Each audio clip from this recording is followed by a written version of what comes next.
Hi friends, welcome to Krithik cricket.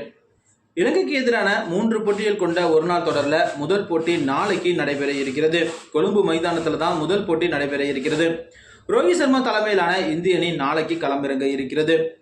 T20 தொடரில் விளையாண்ட 5 வீரர்கள் இந்தியாவிற்கு தற்போது திரும்பி இருக்காங்க. மற்ற வீரர்களோட KL ராகுல், ஸ்ரேயஸ் ஐயர் இவங்கெல்லாம் பார்த்தீங்கன்னா இந்திய அணிக்கு திரும்பி இருக்காங்க. T20 வேர்ல்டு கப் தொடரை வென்ற பிறகு T20 இருந்து ஓய்வு அறிவித்த விராட் கோலி மற்றும் ரோஹித் சர்மா நாளைய போட்டியில் அணிக்கு திரும்புகிறாங்க. ரோஹித் சர்மா தலைமையில் தான் இந்திய அணி அடுத்து ஒரு நாள் மற்றும் டெஸ்ட் தொடரை விளையாட இருக்கிறது. 3 போட்டிகள் கொண்ட இந்த தொடருக்கு 15 பேர்கள் கொண்ட அணி அறிவிக்கப்பட்டு இருக்கிறது.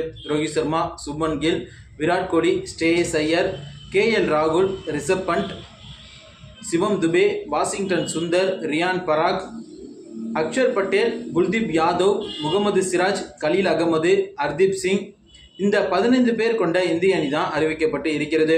இதில் இருந்து தான் 11 பேர் கொண்ட அந்த பிளேயிங் 11 அணி நாளைக்கு இலங்கைக்கு எதிராக களமிறங்க போகிறாங்க. அது குறித்த ஒரு முக்கியமான தகவல் தான் தற்போது வெளியாகி இருக்கிறது.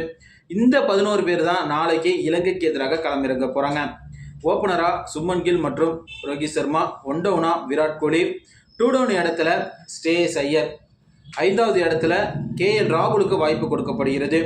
6வது இடத்துல சிவம் துபே, 7வது இடத்துல அக்ஷர் பட்டேல், வாஷிங்டன் சுந்தருக்கு நாளைய போட்டியிலும் வாய்ப்பு கொடுக்கப்படலை. 8வது இடத்துல குல்தீப் யாதவ், 9வது இடத்துல முகமது சிராஜ், 10வது இடத்துல ஹர்தீப் சிங், 11வது இடத்துல கலீல் அகமது. இந்த 11 பேர் கொண்ட இந்திய அணி தான் நாளைக்கு இலங்கைக்கு எதிரான ஒரு நாள் தொடரில் களமிறங்க இருக்காங்க.